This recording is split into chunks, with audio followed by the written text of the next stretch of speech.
Yo, 2001 Rav4. I'm going to do some shocks and struts.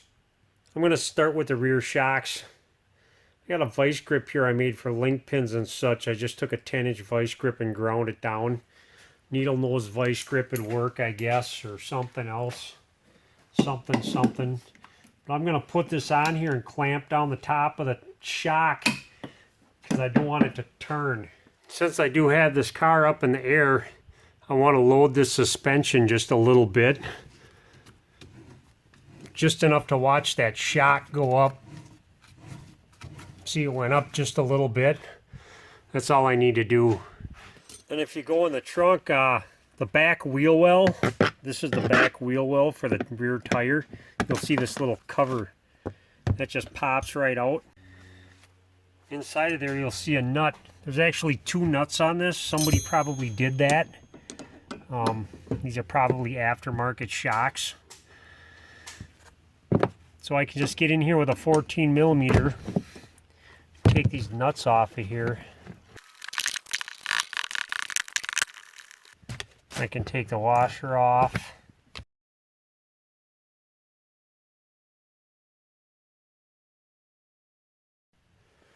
I can take off my vice grip. This here's a 14 millimeter. I can just get in here with a pry bar and just try to yank this thing out.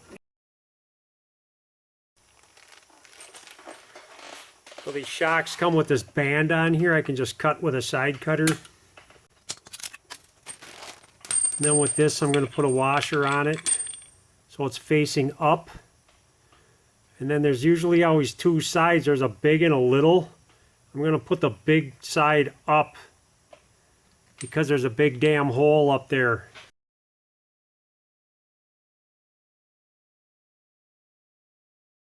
I don't know if you want to use torque specs. That's probably about 40 foot-pounds, but you got to look it up.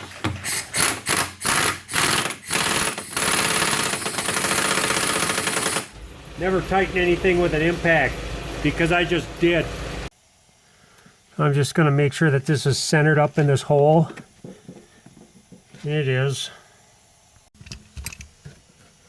Put my vice grip back on it. Put my new rubber on. The big end facing down, because it just looks right to me.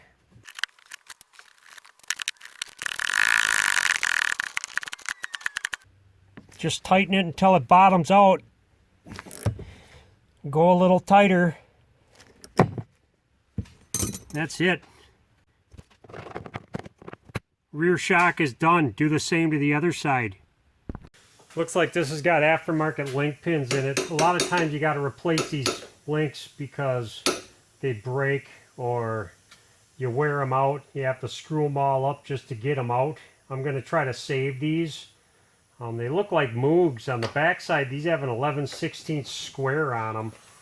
And it put some penetrant on it. I don't know if it's going to do any good or not.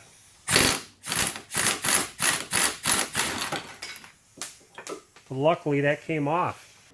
You don't really have to, but I like to take this nut off of here. This center nut. Just because I don't like the axle popping out. Sometimes it falls, sometimes the steering knuckle falls back and the axle comes out of the socket. So this is like a 30 millimeter 12 point.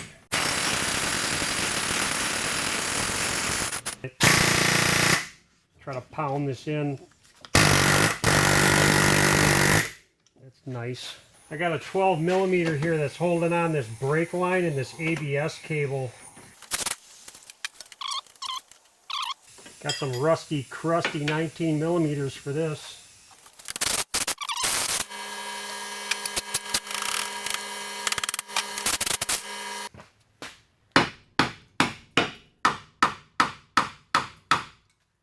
There it goes.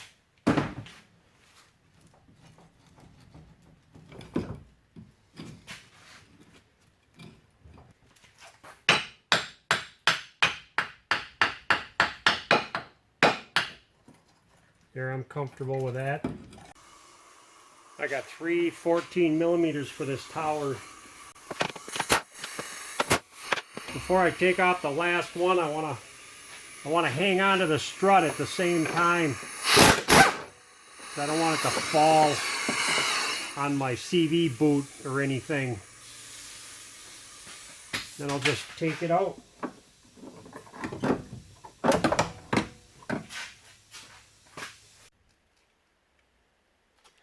I have a regular wall mount strut spring compressor. Obvious if you're an at-home do-it-yourselfer, you're not going to have one of these. You can always rent coil spring compressors from like a parts store, but I think they're kind of dangerous, so I don't like using them, not even a little bit. If you're not comfortable with using the cheap ones at parts stores that just might kill you, you might want to just take the struts out and bring them to a mechanic shop and just have somebody assemble these for you for a couple of bucks. It's so easy to do, people just won't charge you that much, I'm sure. I'm a big chicken. I'm always afraid that these coil springs are going to come unwound on me. So I put a couple of vice grips on the coil springs and make sure they don't move, because they have been known to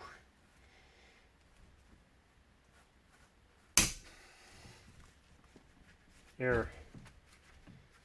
Little cap on here. I'm going to put a vice grip on the bottom of these poles too, because it's a really old piece of junk wall mount and it really doesn't hold up very good.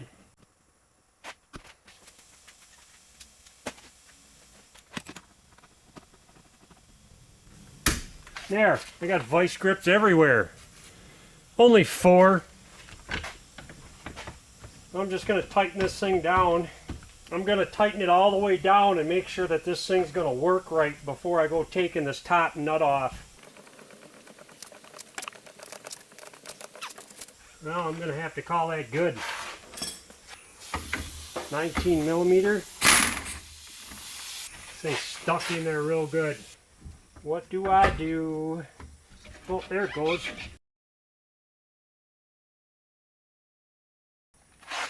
Out with the old 22 millimeter. Okay, that fits. Put the rubber in the rubber. Now on these Toyotas, there's a flat on the shaft. It's gonna be a real pain in the ass to try to find. The hell are you? Okay, I got it. Pain in the butt. And I know I got it because the strut's loose and I got this nut tight.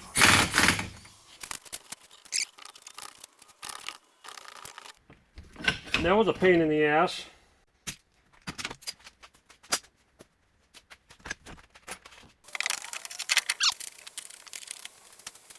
Of course, never tighten these with an impact because you're you. Always follow some procedure you might find on the internet.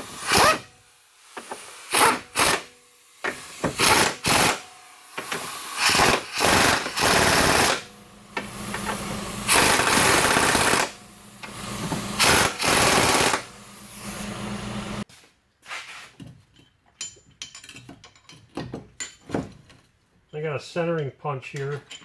You can line this hole up with pretty close. There's a little bit of movement here. That's why you're always going to need a wheel alignment when you do this. I like negative camber, so I'm going to push in on the strut.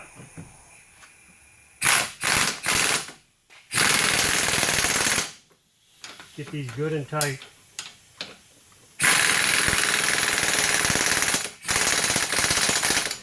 So they don't move.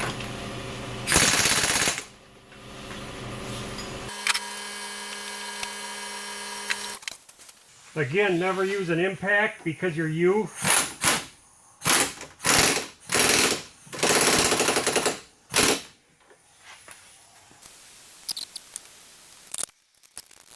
Again, never use an impact, especially a 1/2-inch drive on a little 12 millimeter.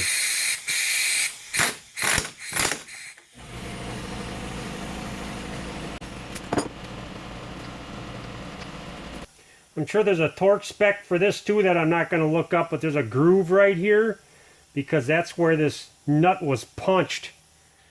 So I'm just going to run it down. See the groove and the punch mark? I got to go more.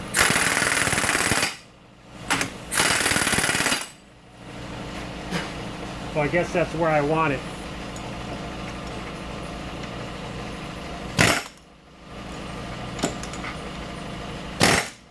And that's it. Do the same to the other side. Put the tires on it. Go get a wheel alignment.